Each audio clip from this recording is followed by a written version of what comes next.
ప్రస్తుతం మనతో పాటు ప్రముఖ ఆధ్యాత్మికవేత్త, వేదిక్ యాస్ట్రాలజర్ గోనుగుంట్ల సురేష్ బాబు గారు ఉన్నారు. గురువుగారితో మాట్లాడేద్దాం.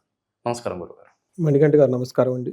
ఫిబ్రవరి మాసం విశేషంగా కర్కాటక రాశి వాళ్ళకి ఈ నెల ఎటువంటి ఫలితాలు ఎదురవుతాయంటారు? మహాశివరాత్రి మనకి ఈ నెలలో ఉంది. అలాగే పంచగ్రహ కూటమి తాలూకు ఇంపాక్ట్ అనేది వీళ్ళ మీద ఏ విధంగా ఉండబోతుంది? ఎటువంటి జాగ్రత్తలు తీసుకుంటే బాగుంటుందంట? ఓం గం గణపతయే నమః. స్వర్ణలక్ష్మి నమస్తే అస్తు. పరబ్రహ్మ స్వరూపిణి రాజ్యం దేహి ధనం దేహి సర్వకామాంచ దేహి మే.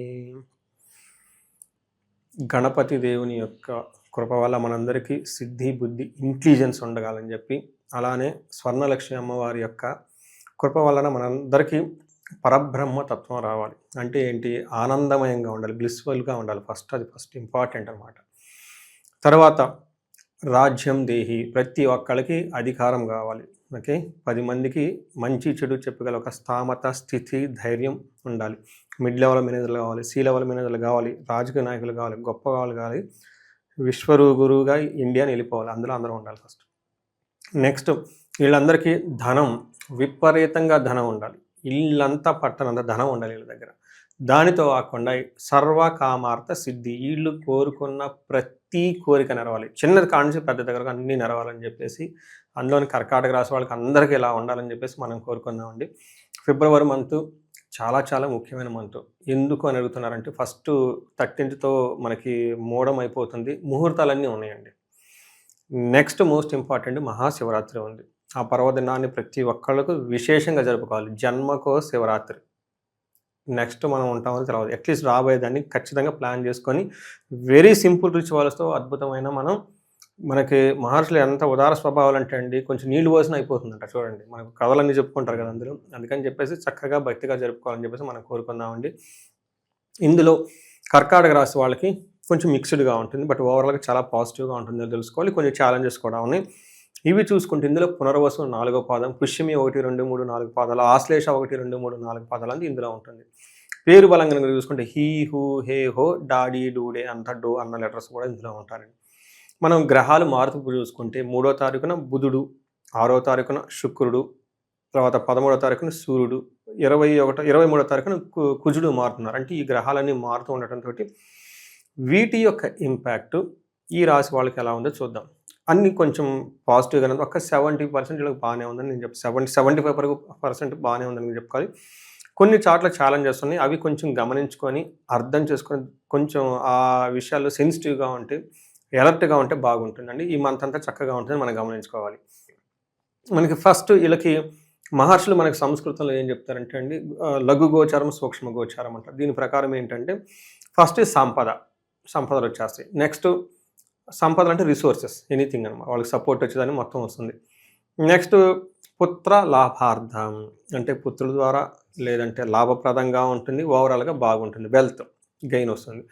నెక్స్ట్ ఏం చెప్తారంటేనండి, సూర్యుని వల్ల కొంచెం పీడ, శోకం అంటారు. అంటే శారీరకంగా కొంచెం ఇబ్బంది పడే పరిస్థితి ఉంటుంది. కుజుని వల్ల ఏదో ఒక విషయంలో వీళ్ళకి కొంచెం మనస్తాపానికి గురే అవకాశం ఎక్కువగా ఉంటుంది. బట్ టోటల్గా మనకైనా మానసికంగా అశాంతి, శారీరకంగా కొంచెం హెల్త్ వచ్చే ప్రాబ్లం ఉంది. బట్ మిగతా అంతా బాగుందని గమనించుకోవాలి. అందులోనూ శుక్రుడు వీళ్ళకి విపరీతంగా యోగ్యతను ఇస్తున్నాడండి.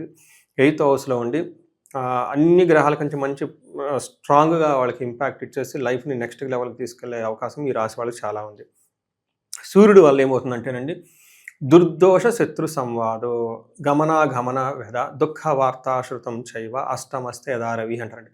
8వ స్థానంలో రవి ఉంటే ఏమవుతుందంట, దుర్దోషం. అంటే వీళ్ళకి కావాలని చెడు ఆలోచనలు వచ్చేస్తాయి. అప్పటిదాకా స్ట్రైట్గా వెళ్తుంటారు, సిగ్నల్ జంప్ అయితే ఏమవుతుంది, ఎవరు చూస్తారులే, అప్పటిదాకా బాగానే వెళ్తుంది, ఏదో ఒక ట్రాన్సాక్షన్ మిస్ చేస్తే ఏమవుతుందని ఒక ఆలోచన వస్తుందంటే కొంచెం జాగ్రత్తగా ఉండాలి. మనకి ఆత్మ రిపురాత్మ ఉద్ధరే ఆత్మనః అని చెప్పేసి మనకి భగవద్గీతలో చెప్తూ ఉంటారు. మనకి ఫస్ట్ బెస్ట్ ఫ్రెండ్ ఎవరంటేనండి మన మైండ్ అంటారు. మనకి బెస్ట్ ఎనిమీ కూడా మన మైండేనంట. అందుకని పాపం వీళ్ళు మంచి వాళ్ళు ఉన్నట్టు ఉండకుండా ఆ మైండ్ కోతిలాగా ఇటు అటు జంపు చేసి ఏదో చేద్దాం అనుకుని చెప్పేసి అందులో గొడవల్లో పడిపోతారు. కొంచెం జాగ్రత్తగా ఉండాలి. ఏదో కనుక ట్రావెల్ చేస్తుంటే అందులో రిజల్ట్ ఉండదు. దుఃఖ వార్త శ్రోతం చేయవ, అంటే ఏదో ఒక దుఃఖం కలిగించే వార్త వింటారు, కొంచెం జాగ్రత్తగా ఉండాలి. మనీ విషయంలో పర్టికులర్గా మోసం చేసే వాళ్ళు ఎక్కువగా ఉన్నారు, జాగ్రత్తగా ఉండండి ఈ రాశి వాళ్ళు. కుజుని వల్ల వీళ్ళకి మిక్స్డ్ రిజల్ట్ అండి. వీళ్ళకి ప్రాఫిట్ బాగుంటుంది, బిజినెస్ బాగుంటుంది, అన్నీ బాగుంటుంది. కానీ ఇందులో కూడా వీళ్ళకి కువార్త అంటే వీళ్ళకి నచ్చని వార్త, ఒక న్యూస్ ఏదో వింటూ ఉంటారు.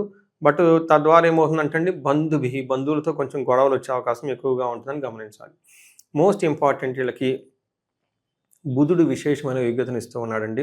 ట్రాన్సాక్షన్స్ చేయటంలో కానివ్వండి, మాట్లాడటంలో కానివ్వండి, కవిత్వము, రాయటము, ఇంటెలిజెన్స్, ఎవరైనా వ్యాపారం చేస్తూ ఉన్నా వీటికి సంబంధించిన వాక్పటత్వం, ఇలా సోషల్ మీడియాలో ఎవరున్నా కానీ వీళ్ళందరికీ చక్కగా విశేషంగా యోగ్యత వచ్చి విపరీతంగా వ్యూస్ కూడా వచ్చే అవకాశం ఎక్కువగా ఉంది. Best time for the social media people అని మనం అనుకోవాలి. నెక్స్ట్ మనం చూసుకుంటే శుక్రుడి వల్ల వీళ్ళకి విపరీతమైన అప్పటిదాకా ఉన్న ఈ సాడ్నెస్, దుఃఖం మొత్తం పోయేసి ఒక ఫ్రెష్నెస్ వీళ్ళకి వచ్చేస్తుందండి. ఎలా అంటే మనకి నేను చెప్పలేదు, ఇది మన మహర్షులు సంస్కృతంలో చెప్పారు. వాళ్ళు ఏం చెప్పారు, దుఃఖనాశాంత. అప్పటిదాకా దుఃఖిస్తున్న వాళ్ళు ఈ టైంలో మొత్తం పోగొట్టేసుకుంటారు. మహాసౌఖ్యం ఉంటుందంట, గొప్ప సౌఖ్యం ఉంటుంది.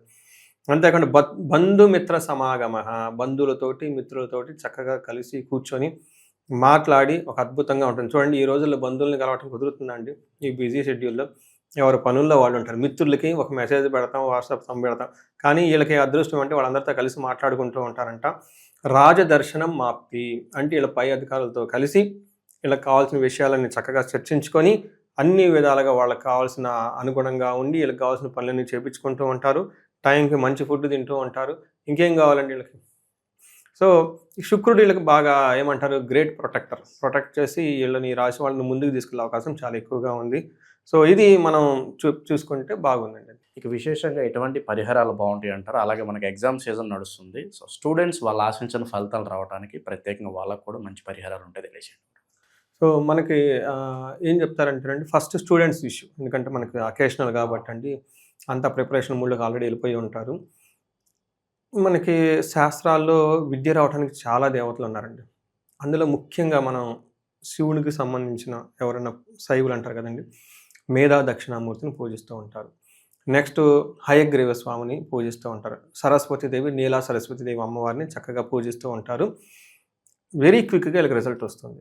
అయితే ఇక్కడ ఏమవుతుందంటేనండి, ఏ దేవతని ఎవరు పూజించాలన్నది మనకి వాళ్ళ జాతకంలో తెలుస్తుంది.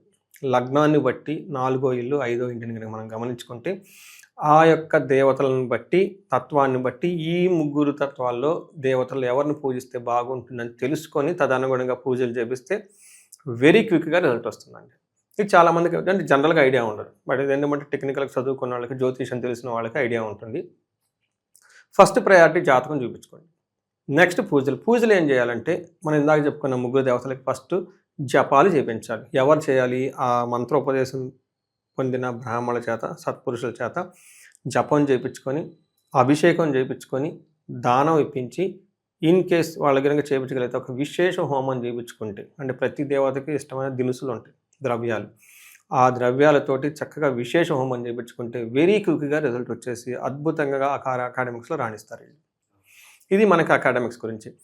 మనం రెగ్యులర్ చూసుకుంటే వీళ్ళకి ఈ టైంలో సుబ్రహ్మణ్యేశ్వర స్వామిని ఆరాధన చేయడం చాలా మంచిది. జంట నాగులు ఉంటాయి మనకి, అశ్వత్ కట్ట అంటారు బెంగళూరు గడగలు. ఇక్కడ మనకల్లా ఏమంటారంటే నాగుల కట్ట అంటారు. ప్రతి ఊళ్ళలో ఉండనే ఉంటాయండి. అది లేకుండా ఊరు అనేది ఉండదు. చక్కగా జంట నాగుల దగ్గరికి వెళ్ళిపోయేసి పాలతో అభిషేకం చేసి బొట్లు పెట్టి చక్కగా కూర్చొని ఒక 10 నిమిషాలు 5 నిమిషాలు మెడిటేషన్ కనుక చేసుకోగలిగితే మనశ్శాంతి వస్తుందండి. మీరు దుర్దోష ఇందాక నన్ను చూసారంటే అలాంటి ఆలోచనలు ముందు బ్రెయిన్లోకి రావన్నమాట. అది మనకి దెయ్యాలు, భూతాలు అనేది ఎక్స్ట్రా రాక్షసులు అంటే అదే మన మైండ్ని చెడగొట్టేవి అవంతా అనమాట. ఉన్నాయి లేనట్టు, లేని ఉన్నట్టు కలిగిస్తూ ఉంటారు కాబట్టి అవి చేస్తే చక్కగా ఉంటుంది. వీటితో పాటు ధనలక్ష్మి కావాలి. వీళ్ళ వయసు 35-40 సంవత్సరాలు ఉండి సక్సెస్ఫుల్ ట్రాక్ రికార్డు ఉండి ఈ టైంలో వీళ్ళు స్లో అయ్యారు అంటే దాని మీనింగ్ కొన్ని బ్లాకేజెస్ వీళ్ళకుంటాయి. వాటిని మనం ఆ బ్లాకేజెస్ని శాపాలు అంటాం, లేదంటే దోషాలు అంటారు. ఇది చెప్పుకోవడానికి కొంచెం బాగుంటుంది, బట్ ఇట్ ఈస్ దేర్ అండి. అవన్నీ తెలుసుకొని చిన్న చిన్న పూజలు ఉంటాయండి, పెద్ద పూజలు కాదు, చిన్న చిన్న పూజల ద్వారా చక్కగా ఆ బ్లాకేజెస్ని తీసుకొని దశాభుక్తి ప్రకారం ఈ పూజలు కనుక చేయించుకోగలిగితే స్వర్ణలక్ష్మి విశేష హోమం, చక్కగా ధన ప్రవాహం వస్తుంది, మల్టీ సోర్సెస్ ఆఫ్ ఇన్కమ్ వస్తుంది.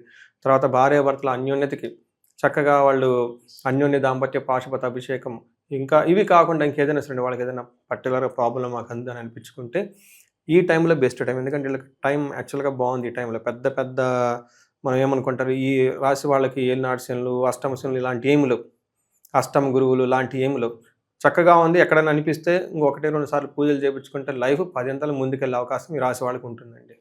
ఈ రాశిలో ఏ నక్షత్రాలలో ఉంటారు, వాళ్ళకి ఎలా ఉండబోతుంది ప్రత్యేకంగా? సో పునర్వసు, పుష్యమి, ఆశ్లేష నక్షత్రాలండి. నక్షత్ర రీత్యా ఎవరికి ఎలాంటి దోషాలైతే లేదు, అన్నీ చక్కగా ఉన్నాయని గమనించుకోవాలి. ఒక్కసారి ఈ రాశి వాళ్ళకి కొంచెము ఏమంటారు, మైండ్ కొంచెం చంచలత్వాన్ని కలిగే స్వభావం ఎక్కువగా ఉంటుంది ప్రతి నక్షత్రం వాళ్ళకి. వీటితో పాటు కొంచెం ఆర్థికంగా ఇబ్బందికి గురయ్యే అవకాశం ఎక్కువగా ఉంటుంది. ఇది తప్పగా మిగతా అన్నిటికి ఇది చాలా బాగుందని మనం చెప్పుకోవచ్చండి. పర్టికులర్‌గా ఎలాంటి లత్త అంటే అలాంటి సడన్‌గా ప్రాబ్లమ్స్ వచ్చాయితే ఏమీ లేదు. వీళ్ళకి ఒక ప్లానెడ్‌గా చక్కగా ఉంటుందని గమనించుకోవాలి. ఓవరాల్‌గా ఈ ఫిబ్రవరి మాసంలో ఈ కర్కాటక రాశి వాళ్ళకి ఎలా ఉంటుంది అనేది మంచి విశ్లేషణ అందించారు. ధన్యవాదాలు. ధన్యవాదాలు.